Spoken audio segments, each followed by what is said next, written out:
So, what you see here is the code that we would be using for performing control design using the QFT toolbox. The first step, as we discussed just a few minutes back, is to identify the frequencies of interest to us from the points of view of performance and stability, and that set of frequencies has been indicated by this frequency vector W, which I am highlighting right now. Now, there is a basis for choosing the entries of this frequency vector W. For one thing, we are interested in output disturbance rejection up to a frequency of 5 radians per second. We are interested in input disturbance rejection up to a frequency of 10 radians per second. So, if you notice here, therefore, we have the numbers 5 and the number 10 both being entries in the frequency vector W, for which we would be plotting the plant templates. But since we have disturbance up to 5 or 10 radians per second, we also have to pick frequencies that are less than these two numbers. So, I have picked some small frequencies 0.2 radian per second, 1 radian per second, 2.5 radian per second as some of the other entries at which we would be concerned about both input and output disturbances. Now, you might ask, why did we just pick 3 entries in the frequency range between 0 and 5 radians per second? We could have picked more, we could have picked less. It is just that we pick enough number of them for us to be able to have enough bounds for us to execute the design properly. The more we pick, the better it would be, but then we have to keep track of many more bounds at many more frequencies, and that will make the control design procedure a little bit more confusing. Hence, I have taken the middle path and chosen just enough frequencies for us to have enough number of bounds to execute the design, but yet not get confused with having too many bounds at too many frequencies. So, that justifies why we have frequencies up to 10 radian per second. The other performance requirement that we have for the control system is on robust tracking. Now, if you go back to the previous clip, we noted that we are interested in robust tracking up to that frequency at which the upper limit of the transmission function, or T upper, which was what we used in the previous clip, fell to minus 20 dB, and it turned out in the previous clip that the magnitude of T upper came down to minus 20 dB at 15 radians per second. Hence, we are interested in robust tracking, or in other words, we are interested in restricting the variation of the transmission function due to uncertainty in the plant parameters up to 15 radian per second, and that is why the number 15 is also one of the members of this frequency vector W. Now, while all these frequencies up to 15 radian per second are there in order for us to draw bounds in the interest of achieving specified performance specifications, may it be disturbance rejection or robust tracking, we cannot stop worrying about stability at 15 radian per second, because the loop gain might cross over at frequencies that are greater than 15 radian per second. In order to make sure that we have the stability bounds being satisfied at frequencies beyond 15 radian per second also, I have picked 2 more frequencies, namely 25 radian per second and 50 radian per second, where we would draw only the bounds based on the stability specification and not on performance specification. It is worth noting that the 2 frequencies, namely 25 radian per second and 50 radian per second, are both significantly greater than the corner frequencies of the plant, which are at 0, 1 and 2 radian per second nominally, and hence the plant template at these 2 frequencies will resemble nearly a straight line. Therefore, it does not matter whether we pick 2 frequencies or many more frequencies, the shape of the plant template will be independent of the number of frequencies or the specific frequency we pick, because all of these frequencies are much greater than the corner frequency of the plant. In principle, we could have picked only one frequency, but for the sake of being conservative in design, I have picked 2 entries, namely 25 and 50 radians per second. So, to justify why these entries are there in the frequency vector, we have entries from 0 to 5 radians per second, because it is in this frequency range that we have output disturbance affecting our system, and the number 10 exists here because the input disturbance exists up to 10 radians per second. and in the frequency range 0 to 15 radian per second we are interested in robust tracking, and hence the number 15 also exists as part of the frequency vector or the set of frequencies where we are interested in performance. And the last two entries, namely 25 and 50 radians per second, are frequencies at which we are not any longer interested in performance, because we do not have disturbances affecting our system at these frequencies, or nor are we interested in robust tracking at these frequencies, but stability is still a concern. Hence we have these two entries at which we would draw the stability bounds and make sure that our loop gain is within the acceptable region of the Nichols plot, that is outside these stability bounds. So this is the first step of the control design using QFT toolbox, namely to determine the frequencies of interest to us from the points of view of performance and stability. The next step is to plot the plant templates at the frequencies that have been identified in the first step, namely to plot the plant templates at each of the frequencies that we have in the frequency vector W. So let us recall what we mean by a plant template. A plant template is a set of complex gains that a plant can assume at any particular frequency omega. Now if the plant has no uncertainty associated with its parameters, then the plant will have only one complex gain at a given frequency. However, if the gain of the plant or its pole location is uncertain, then depending on the specific gain and the specific pole location, the magnitude of P of j omega will be different at the same frequency omega, and the set of different values that P of j omega can assume, or a set of different magnitudes and phases that P of j omega can have for the different possible combinations of the plant's gain k and its pole location p, defines the plant template at that particular frequency. Now how do we draw the plant template? In order to draw the plant template, I want to first highlight the first part of the code where we have defined 12 different plants. Now all of these plants have the same structure as the plant that we are concerned about, namely the uncertain plant P of s is equal to k by s times s plus p times s plus 2. Now it so happens that each of these plants have different gains and different pole positions, and therefore represent the possible transfer functions that our uncertain plant can assume when its plant parameters vary. So for example, if you focus on the first line of the code, in this line we have varied the gain of the plant from 0.3 to 3, and that is what I am highlighting now, and the pole location P in this line of code has been assumed to be equal to 1. So that is from the first line which I have highlighted here. So this represents 3 plants, all of whom have the same pole location, namely at s is equal to -1, but each of them have different gains. One has a gain of 0.3, the other has a gain of 1, the third one has a gain of 3.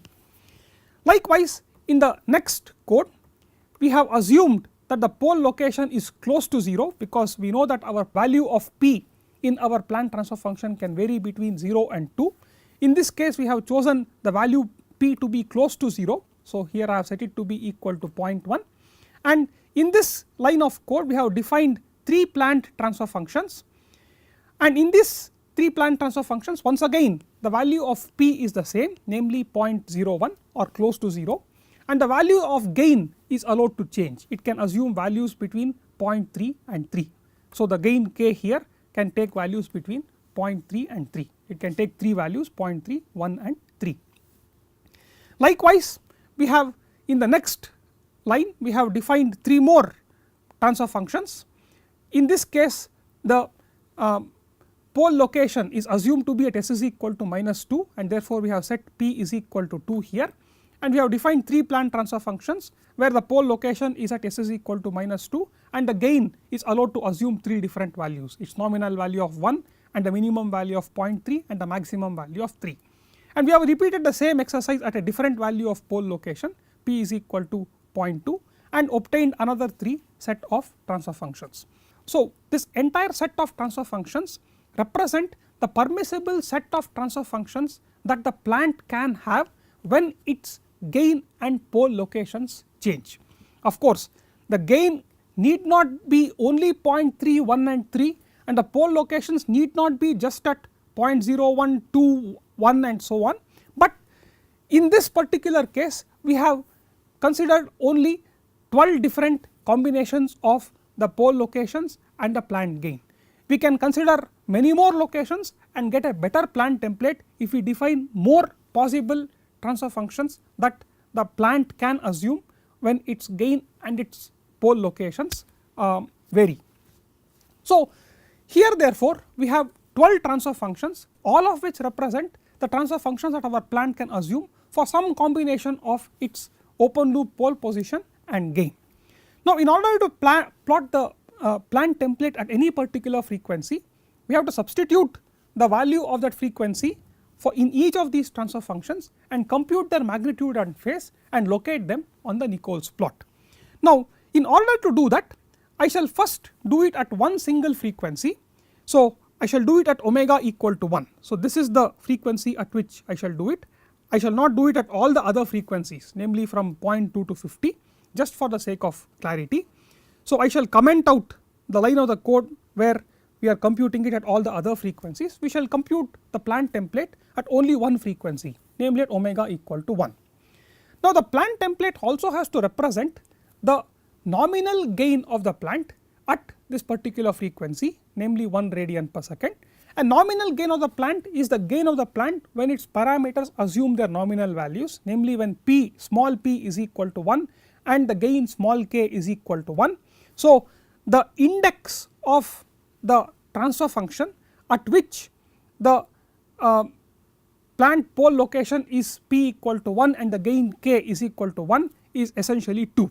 So among the set of different transfer functions that we have defined here, which could be the possible transfer functions that our plant can have when its gain and its pole locations change, it is a second transfer function in this set which represents the nominal transfer function of the plant. Therefore the index of the nominal plant, which has been referred to as NOMPT in this code, is equal to 2, because among these transfer functions it is the second transfer function that represents the nominal transfer function of the plant. So when we plot the plant template will also indicate the location of the nominal plant. So with this extra information, let us proceed to draw the plant template of this particular uncertain plant at omega equal to 1 radian per second, and that brings us to the first function of the QFT toolbox, and that function is what is known as PLOT TMPL, which is a short form for plot template, and it is intended to plot the plant templates if you are given an uncertain plant. The input arguments to this function are the frequency vector or the set of frequencies at which we want to plot the plant templates. Then the second input argument is the set of uncertain plants, which is denoted by capital P here, and the third input argument is the index of the nominal plant. So we know that the nominal plant's index is 2, so that is the third input argument to this function. So if we were to run this specific line of code, we will be able to plot the plant template at just 1 radian per second. So I am executing just that line of code now, and in a few seconds time we get to see the plant template at 1 radian per second. So this is how the plant template appears. What you see therefore is that the software has computed the gain and phase values of P of j omega for the different combinations of the plant's gain k and its pole location small p, and at the center here, which I am indicating by this arrow, is the location of the nominal plant. So at 1 radian per second, the open loop gain of the nominal plant is around minus 10 dB, and the open loop phase is somewhere between minus 180 degrees and minus 135 degrees. So that is the location of the nominal plant. Now we can repeat this exercise at other frequencies also in the frequency vector that we had just defined, and the plant templates at the different frequencies are all plotted together in this graph here. So they have all been color coded. For instance, the red circles at the top represent the plant template at 0.2 radians per second.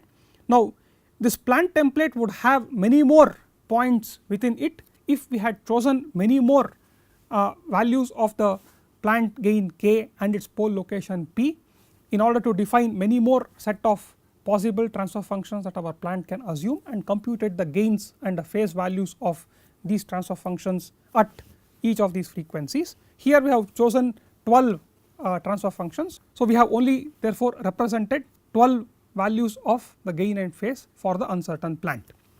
So at 0.2 radian per second, this area which I am showing here by means of the arrow represents the plant template. At 1 radian per second, the green area, the area that is covered by the green circles here, green open circles, represents the plant template. At 2.5 radians per second, the blue area here represents the plant template. At 5 radians per second, the cyan colored area here represents the plant template, and so on and so forth. And as you see here, as the frequency is increasing, the width of the plant template is reducing, which effectively means that the uncertainty associated with the phase of the plant reduces as the frequency increases, and at frequencies that are much greater than the corner frequency of the plant, namely at close to 25 and 50 radians per second, what you see is that the plant template looks almost like a straight line. The height of each of these plant templates is determined by the uncertainty in the gain that we have, and in all cases that uncertainty is a factor of 10, and therefore the height of each of these plant templates is equal to 20 dB, which is basically equal to 20 log to the base 10 of 10 units. So the height of each of the plant templates here at each of the frequencies is the same, namely 20 dB, but the width is dependent on the kind of phase uncertainty that we would have due to the uncertainty in the location of the pole of the plant, and this phase uncertainty reduces with increasing frequency, and at frequencies much greater than the corner frequency of the plant, the phase uncertainty is so small that the plant template practically looks like a straight line. The next step in our design procedure is to compute the bounds on performance and stability in each of the frequencies where these bounds have to be computed. So let us first start with robust tracking bounds. We know that we are interested in restricting the variation of the transmission function due to variation in the plant parameters up to 15 radians per second. So in order to therefore compute the bounds on the loop gain, we choose frequencies up to 15 radian per second. So we define a new frequency vector WBD1, which has been highlighted in blue color as you see on the screen now, and this frequency vector comprises the first 6 entries of the original frequency vector W.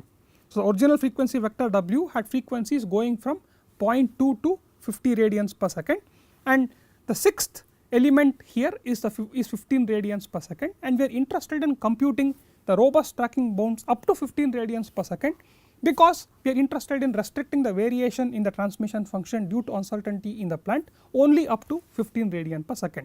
So this is the frequency vector up to which we are interested in computing the bounds for robust tracking. Next, we have also defined here the transfer functions for the upper and lower limit of the spread in the transmission functions in of the overall system, and we called them T upper and T lower when we discussed it in the previous clip, and very similar symbols have been used here. Tu here represents the upper bound for the permissible variation in the transmission functions, and T lower represents the lower bound for the permissible variation in the transmission functions when we allow the dominant closed loop pole to be located anywhere within the two rectangles defined by the complex number P is equal to A plus or minus JB, where A can assume values between -1 and -3 and B can assume values between 1 and 3.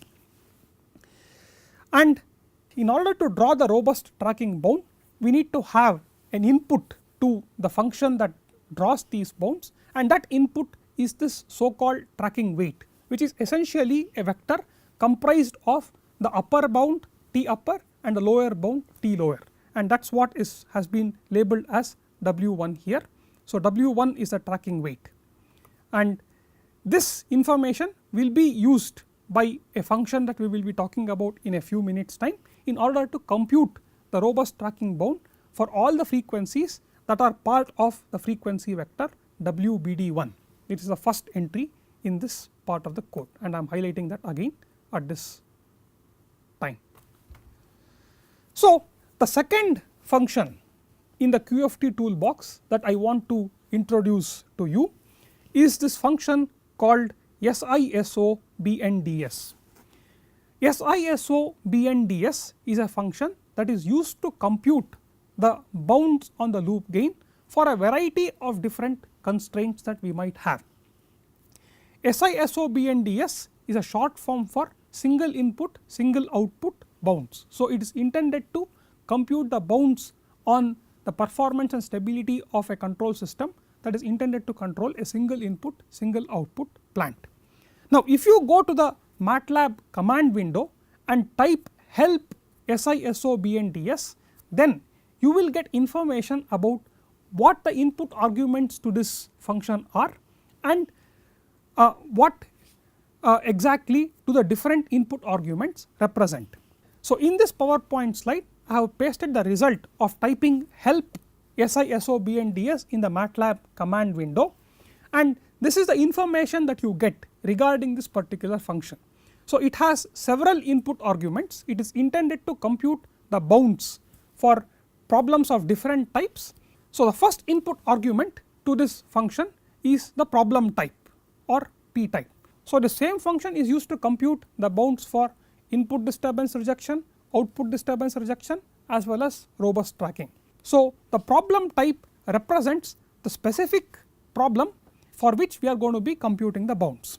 Now, if you come to the bottom, the indices have all been indicated and the problem types have been listed out. Problem type 1 represents a constraint of the kind that is shown on the right, namely f times PGH divided by 1 plus PGH is less than some weighing function or performance specification. Here I want to indicate that f stands for the transfer function of the pre-filter, P is the transfer function of the plant, G is the transfer function of the feedback controller that is cascaded with the plant, and H is a transfer function of an element that we might have as part of the feedback loop. In our case we have used unity gain feedback, and therefore in our particular control problems H is going to be equal to 1. So, problem type 1 is intended to draw the bounds when f times PGH divided by 1 plus PGH magnitude has to be less than a certain specified value Ws. Problem type 2 likewise is for the problem where f by 1 plus PGH is less than Ws, and if you notice, this is the kind of specification that we would have when we want to suppress output disturbance, because the transfer function that relates the output to the output disturbance is essentially f by 1 plus PGH. Problem type 3 is f times P by 1 plus PGH in magnitude being less than some particular performance specification Ws, and if you notice, this is the problem type that will allow us to plot the bounds on the loop gain when we want to suppress input disturbance, because a transfer function for input disturbance is going to be equal to P by 1 plus PGH. Likewise, you have a bunch of other different problem types. If you come to problem type 7, you note that the transfer function is f times Pg by 1 plus PGH, and that represents the overall transmission function in the event that H is set equal to 1 between the output and the reference of a 2 degree of freedom control system, and we want to restrict this variation, the magnitude of the variation of this transmission function between two weighing functions Ws1 and Ws2. So, this is the problem type 7, and if you go back to the specific problem for which we are trying to plot the bounds, you will recognize that this is the problem type that we need to use in order to achieve robust tracking, because we want to restrict the transmission function, which is essentially given by f times Pg by 1 plus Pg, to be within two limits, namely T upper and T lower. So, our Ws1 here will be T lower and Ws2 there will be T upper. So, the first input to the function SISO BNDS is the problem type, and if you are trying to perform robust tracking, or in other words restricting the transmission function to within certain limits owing to variation in the plant parameters, our problem type input has to be 7. The second input to this function is the set of frequencies W at which we are expecting to draw the bounds. So, this function will compute the bounds at each of the frequencies that are elements of this frequency vector W. The third input is Ws, which is the performance specification. So, when we are trying to achieve robust tracking, Ws, as we discussed a few minutes back, is comprised of the transfer functions T upper and T lower. The next input is P, which represents a set of uncertain plants. The input after that is capital R, and as you see here when you type help SISO bounds, what is R? R here stands for the disk radius of non-parametric uncertainty. So, in the problem that we have considered, we assume that we know the structure of the plant, namely that it is a third order plant. It is just that the parameters of this plant are not known, but it is also possible that we may not even know the order of the plant. So, this next input here R captures the uncertainty associated with the structure of the plant itself. In our particular problem, in the problem that we are trying to solve now, we have no uncertainty associated with the structure of the plant. We are quite sure that it is a third order system. It is just that the parameters of the system are uncertain. So, in our specific case, this particular input R, which is the disk radius of non-parametric uncertainty, will be set to 0. The next input is NOM, which designates the index of the nominal plant, and it is therefore synonymous with the symbol NOMPT, which we used a few minutes back when we were trying to plot the plant template at different frequencies. The last two inputs have to do with specific location of the unknown controller and the phase grid for bound computation, and these are not very relevant to us, and therefore we shall skip describing them in great detail. And now we shall return to the code that computes the robust tracking bounds. So, if we return to the code that computes the robust tracking bounds, we see that the bounds have been labeled as BD1, and that is equal to SISO bounds of these particular inputs. I have highlighted that particular line of the code here. As we said, the first input argument is the problem type. To draw bounds for robust tracking, the problem type is 7. The second input argument is the frequency range over which you want to plot the robust tracking bounds, and that is up to 15 radian per second. So, up to the 6th element in the frequency vector, and that has been defined as WBD1 a few lines earlier. And the third input argument is the tracking weight or the performance specification, which is essentially comprised of the upper limit of the permissible variation T upper and the lower limit of the permissible variation T lower. The fourth input argument is the plant transfer function or a set of uncertain plants, which is represented by capital P. The fifth is the non-parametric uncertainty, which in our specific case is 0, and therefore we have entered it to be 0. And the last input argument is the index of the nominal plant, which happens to be 2. So, NOMPT is a last entry input argument to this function SISO BNDS. So, once this line is executed, the bounds at all the different entries of the frequency vector WBD1 are computed, and then after computing these bounds, we would of course like to be able to view these bounds in the Nichols plot. So, the third function in relation to the QFT toolbox, which will allow us to plot the bounds after computing them at different frequencies, is the function plot BNDS. So, this is the function that I am highlighting now. This function allows us to plot the bounds that have been computed by the function SISO BNDS. So, let us now run just this part of the code to see how the bounds appear at the different frequencies from between 0.2 and 15 radian per second. So, I am executing just this part of the code now, and in a few seconds time you will be able to view the bounds at the different frequencies.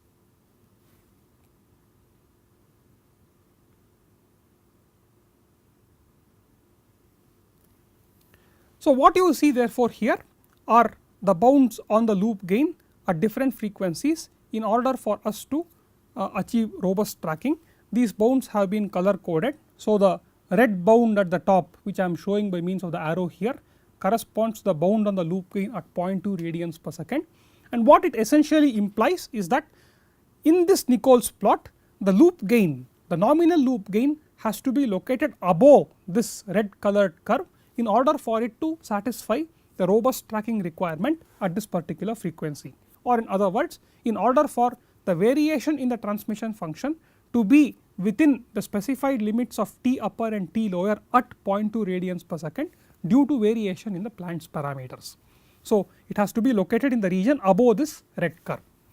Likewise, at 1 radian per second, the bound on the loop gain is depicted by this green curve here, which essentially again implies that the loop gain has to lie above the green curve in order for the variation in the transmission function at 1 radian per second to be within T upper and T lower due to variation in the plant parameters, and similarly also at other frequencies 2.55, 10 and 15. So, we notice that we have not plotted the bounds at all frequencies, we have plotted them only up to 15 radian per second, because we are not interested in restricting the variation in the transmission function beyond 15 radian per second, since this frequency is much greater than the location of the dominant poles of our closed loop system.